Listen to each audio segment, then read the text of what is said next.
Hoje nós vamos analisar uma questão que marca uma diferença teológica bem profunda, sabe? Especialmente visível no diálogo entre as tradições protestante e católica, a doutrina da virgindade perpétua de Maria. Nossa discussão vai se basear, claro, em material teológico e, fundamentalmente, na interpretação das Escrituras Sagradas. Exato. E a questão central que nos guia hoje é bem direta. Maria, a mãe de Jesus, ela teria permanecido virgem por toda a sua vida, mesmo depois do nascimento dele?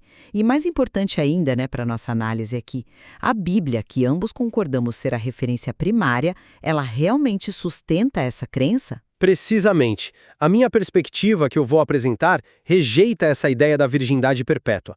Vou argumentar que uma leitura, digamos, direta e natural das Escrituras não confirma isso. E eu, por outro lado, defenderei a doutrina da virgindade perpétua.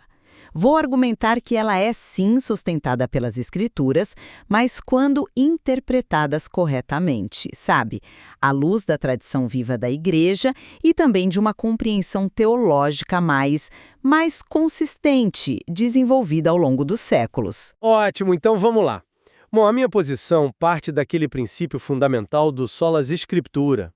A crença de que a Bíblia é a única autoridade infalível, e suficiente para a nossa fé e prática.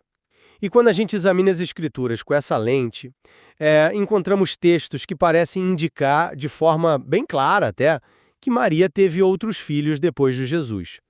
Olha, por exemplo, Mateus 13, versículos 55 e 56, e também Marcos 6, versículo 3. Nesses trechos, o pessoal lá da cidade de Jesus, surpreso com a sabedoria dele, pergunta: não é este o filho do carpinteiro? Sua mãe não se chama Maria? E seus irmãos não são Tiago, José, Simão e Judas? E suas irmãs não estão todas entre nós? A palavra grega usada aqui para irmãos é adelphoi. Bem, embora possa haver nuances, o uso mais comum, o uso mais direto dessa palavra no Novo Testamento se refere a irmãos biológicos mesmo, filhos dos mesmos pais. Para defender um outro significado, tipo primos ou parentes, me parece que é preciso fazer uma ginástica interpretativa que o texto por si só não exige. Aí some-se a isso Mateus 1, versículo 25, que diz que José não a conheceu até que ela deu à luz seu filho primogênito. A expressão até que ozolá, no grego, na linguagem comum, frequentemente, sugere que a situação mudou depois daquele ponto. Quer dizer, implica que José e Maria iniciaram relações conjugais normais após o nascimento de Jesus. E, finalmente, Lucas 2, versículo 7, chama Jesus de primogênito, prototokos. Embora, tecnicamente, possa se aplicar a um filho único, é um termo que muitas vezes pressupõe sim a existência de outros filhos nascidos depois. Portanto, a conclusão que me parece mais fiel à evidência bíblica direta é que a doutrina da virgindade perpétua ela não encontra um apoio explícito e suficiente nas Escrituras. Nós honramos Maria imensamente, claro, como mãe do Salvador, modelo de fé, mas a ideia de que ela permaneceu virgem para sempre parece ser uma tradição que se desenvolveu mais tarde, sem um mandato bíblico claro. E, teologicamente, insistir nisso sem base escriturística explícita pode até desviar o foco da centralidade de Cristo. Entendo perfeitamente a sua leitura focada no texto, digamos, isolado, mas eu proponho uma perspectiva um pouco diferente, que considera a Escritura dentro de um contexto mais amplo, que é o da tradição apostólica. Nós acreditamos que a Bíblia não caiu do céu pronta, Ela nasceu dentro da comunidade de fé, a Igreja, e é interpretada corretamente dentro dessa corrente viva de fé que é guiada pelo Espírito Santo. A virgindade perpétua de Maria, conhecida na nossa tradição como aepartenos, que significa sempre virgem, é vista como uma verdade teológica profunda que encontra sim apoio nas Escrituras, mas ela requer uma leitura informada por essa tradição. Respondendo aos seus pontos, a palavra adelphoi, irmãos, de fato ela pode significar irmãos biológicos, claro, mas o seu campo semântico no grego koiné, especialmente influenciado pelo hebraico e aramaico, línguas que não tinham uma palavra específica para primo, era bem mais amplo, sabe? Era frequentemente usada para designar parentes próximos, incluindo primos ou até membros da mesma tribo ou comunidade.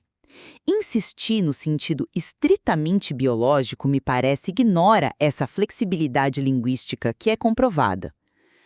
Além disso, existe uma tradição muito antiga, refletida em textos como o Proto-Evangelho de Tiago, que é um escrito antigo, não é canônico, eu admito, mas reflete crenças da igreja primitiva que sugere que esses irmãos poderiam ser filhos de José de um casamento anterior. Seriam, portanto, meio-irmãos de Jesus, não filhos de Maria. Filhos de um casamento anterior. Exato. Quanto a Mateus 1,25, o até, reos, rou, ele não implica necessariamente uma mudança posterior. O foco do evangelista Mateus ali é, sem dúvida, afirmar a concepção virginal de Jesus, garantir que José não teve relações com Maria antes do nascimento para salvaguardar a origem divina de Jesus. O que aconteceu depois, francamente, não era o foco daquela passagem específica. E existem outros exemplos bíblicos onde até que não implica mudança. Por exemplo, em 2 Samuel 6:23, diz que Mical não teve filhos até o dia de sua morte. Obviamente não significa que ela teve depois, né? E sobre primogênito, o prototokos, em Lucas 2,7, o termo tinha um significado legal e teológico crucial no judaísmo. O primeiro filho, que abre o útero, era consagrado a Deus de um modo especial, está lá em Êxodo 13,2. Esse status independia do nascimento de outros filhos. Ele seria o primogênito mesmo se fosse filho único. Teologicamente, a virgindade perpétua é profundamente significativa. Ela simboliza a consagração total e exclusiva de Maria a Deus, a sua pureza singular, como vaso escolhido para gerar o Filho de Deus. É vista como um sinal da sua santidade única, sendo comparada à nova Arca da Aliança, que carregou a presença de Deus e, por isso, permaneceu intocada e sagrada. Essa crença foi sustentada por grandes pais da Igreja, como Santo Atanásio, São Jerônimo, que escreveu vigorosamente sobre isso lá no século IV, e Santo Agostinho. Então não é uma invenção tardia, mas uma compreensão que floresceu muito cedo na vida da Igreja. Eu entendo o argumento sobre a flexibilidade da palavra adélfoi, mas ele ainda me parece insuficiente diante do contexto específico. Quando Mateus e Marcos listam nomes, Tiago, José, Simão, Judas, e mencionam todas as suas irmãs, a leitura mais natural, a leitura mais direta ainda aponta para a família nuclear, para o núcleo familiar mais próximo. Se eles quisessem dizer primos ou parentes mais distantes, por que não usar uma linguagem mais clara? O grego tinha a palavra anepsios, para primo. Paulo usa, por exemplo, em Colossenses 4,10, ao se referir a Marcos, que era primo de Barnabé. Lucas, que era um escritor grego cuidadoso, certamente conhecia essa palavra.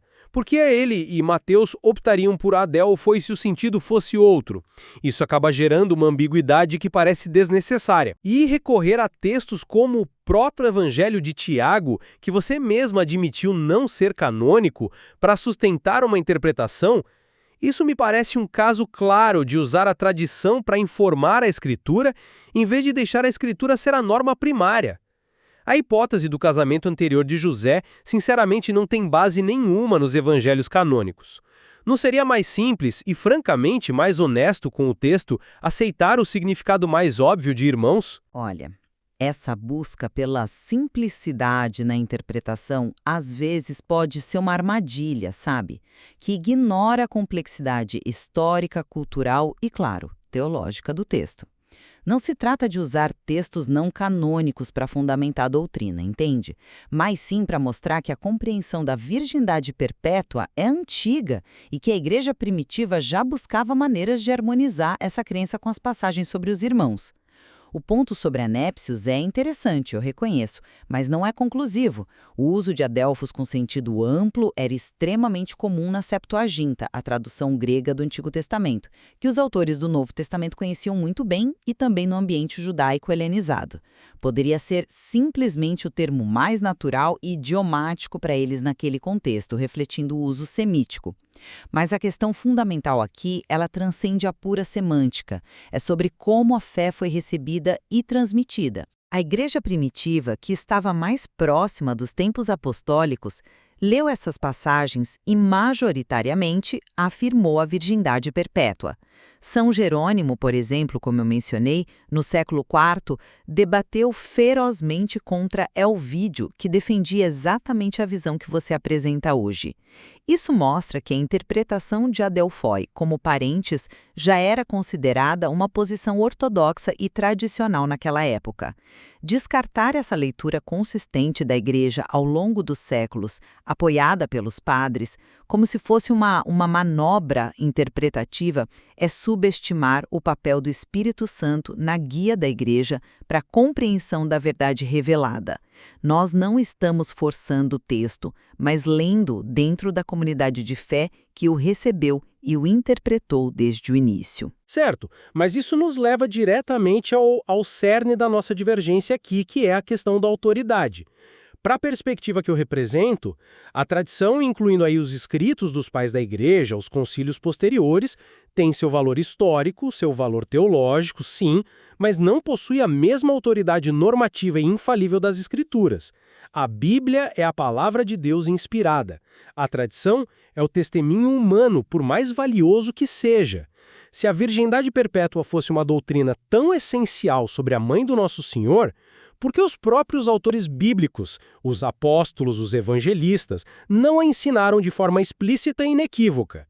Por que a gente precisaria depender de interpretações que se baseiam em significados menos comuns de palavras ou em harmonizações com tradições extra-bíblicas para estabelecê-la? A sua defesa, com todo respeito, parece colocar a tradição, na prática, como um filtro necessário para entender corretamente a Escritura, ou talvez até mesmo como uma fonte de revelação paralela, o que contraria frontalmente o princípio de sola scriptura. O que a Bíblia afirma claramente nós cremos, o que ela não afirma ou onde ela parece indicar o contrário, como no caso de Mateus 1:25, até que, e as referências aos irmãos, nós não podemos aceitar como doutrina obrigatória. Bem, eu vejo a relação entre escritura e tradição de uma forma fundamentalmente diferente. Não como fontes opostas ou hierarquicamente distintas dessa maneira que você colocou, mas como dois rios que fluem da mesma fonte divina da revelação, sabe? Interligados, inseparáveis. A tradição apostólica não é simplesmente um testemunho humano, como você diz, mas a transmissão viva do Evangelho, que foi iniciada por Cristo, confiada aos apóstolos e preservada na Igreja sob a assistência do Espírito Santo. A Escritura surgiu dentro dessa tradição e é sua expressão escrita e inspirada por excelência. Portanto, a tradição não está acima da Escritura, de forma alguma, mas ela fornece o contexto autêntico para sua interpretação. A Bíblia não é um manual exaustivo que detalha cada ponto da fé. Muitas verdades são comunicadas de forma implícita ou são desenvolvidas na compreensão da Igreja ao longo do tempo, sempre em fidelidade ao depósito original da fé. A virgindade perpétua é um exemplo claro disso. Ela é consistente com o testemunho bíblico sobre a santidade única de Maria e o mistério da encarnação, e foi reconhecida pela Igreja desde tempos muito antigos, como atestam os padres. Eles não estavam inventando doutrinas, mas sim explicitando e defendendo a fé que receberam. A sua insistência na linguagem natural de até que e primogênito continua, a meu ver, a ignorar as nuances linguísticas e teológicas que eu já apontei. Até que foca no período anterior ao nascimento sem determinar o futuro. Primogênito tem um status legal e teológico que não exige irmãos subsequentes.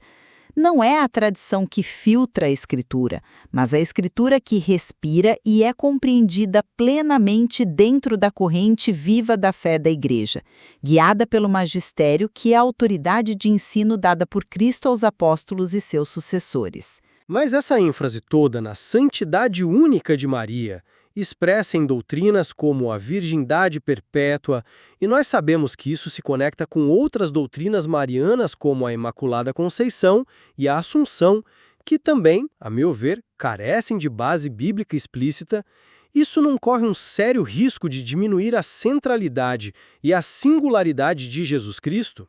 Nós honramos profundamente Maria. Ela é chamada bem-aventurada por todas as gerações, Lucas 1,48 diz isso. Ela é um exemplo sublime de fé, de submissão a Deus. Mas atribuir a ela qualidades quase divinas, como uma virgindade física perpétua ou uma concepção sem pecado original, que a Escritura não lhe atribui diretamente, isso me parece ir além do que foi revelado.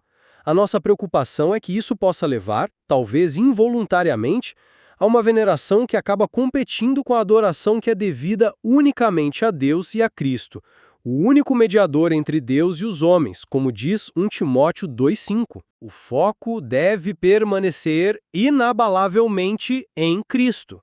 Reconhecemos a honra de Maria, sim, mas sem exaltá-la a um patamar que a própria Bíblia não parece justificar. Eu compreendo genuinamente a sua preocupação com a centralidade de Cristo, e eu afirmo que a autêntica doutrina mariana da Igreja Católica não compete com Cristo. Pelo contrário, ela serve para iluminar e magnificar a sua glória e a obra da sua graça. Reconhecer os privilégios singulares de Maria, como a virgindade perpétua, não é colocá-la no mesmo nível de Deus, de forma alguma. É reconhecer a maneira extraordinária como Deus agiu nela e através dela para nossa salvação. A virgindade perpétua não é vista como uma qualidade quase divina em si, mas como um sinal visível da sua total dedicação a Deus e da sua cooperação única no plano divino. Pense na adequação teológica. Não era conveniente que aquela que gerou em seu ventre o Verbo eterno, o Santo de Deus, fosse singularmente preparada e consagrada, permanecendo um templo dedicado exclusivamente a ele? Sua virgindade antes, durante e após o parto é um testemunho poderoso da santidade da encarnação e da nova criação que Cristo inaugurou. Isso não a torna uma mediadora independente. Toda a sua graça, todos os seus privilégios derivam dos méritos de Cristo e apontam para Ele. Ela é a obra-prima da graça de Deus, a primeira e mais perfeita discípula, cujo sim abriu as portas para o Salvador entrar no mundo. Honrar Maria corretamente, como a Igreja ensina, nunca diminui Cristo, mas nos leva a admirar ainda mais o que Deus fez por meio dela, por amor a nós e para a glória de seu Filho. Bom, então, resumindo a minha posição. Uma análise cuidadosa, direta, das passagens bíblicas que a gente discutiu, Mateus 13, Marcos 6, Mateus 1.25, Lucas 2.7, interpretadas no seu sentido mais comum, mais natural, não fornece, a meu ver, um fundamento claro, explícito para a doutrina da virgindade perpétua de Maria. Eu continuo a vê-la como uma crença que se desenvolveu na tradição posterior e não como um ensinamento que deriva diretamente da autoridade suprema das Escrituras. E eu reafirmo a minha convicção. A virgindade perpétua de Maria é uma verdade teológica consistente e muito significativa, apoiada pela Escritura sim, quando lida dentro da tradição apostólica que a Igreja recebeu e preservou. Ela expressa a santidade única de Maria, sua consagração total a Deus e seu papel incomparável no mistério da encarnação. É um entendimento que foi consistentemente mantido pelos padres da Igreja e pelo magistério ao longo dos séculos. Fica bem evidente, então, que a nossa discordância principal não reside apenas na interpretação de versículos específicos, né? Mas em abordagens hermenêuticas, abordagens de interpretação que são fundamentalmente diferentes sobre como lemos a Bíblia e qual autoridade nós concedemos à tradição da Igreja em relação à Escritura. Precisamente. E explorar essas diferentes perspectivas, mesmo sobre um ponto doutrinário específico como a virgindade de Maria, nos ajuda a entender melhor a riqueza e também a complexidade da interpretação bíblica e do desenvolvimento da doutrina nas diversas tradições cristãs. O material que nós discutimos hoje certamente oferece muito mais nuances e pontos para uma reflexão mais aprofundada. A consideração respeitosa de pontos de vista divergentes, mesmo quando o desacordo permanece, é sempre um exercício valioso para a compreensão.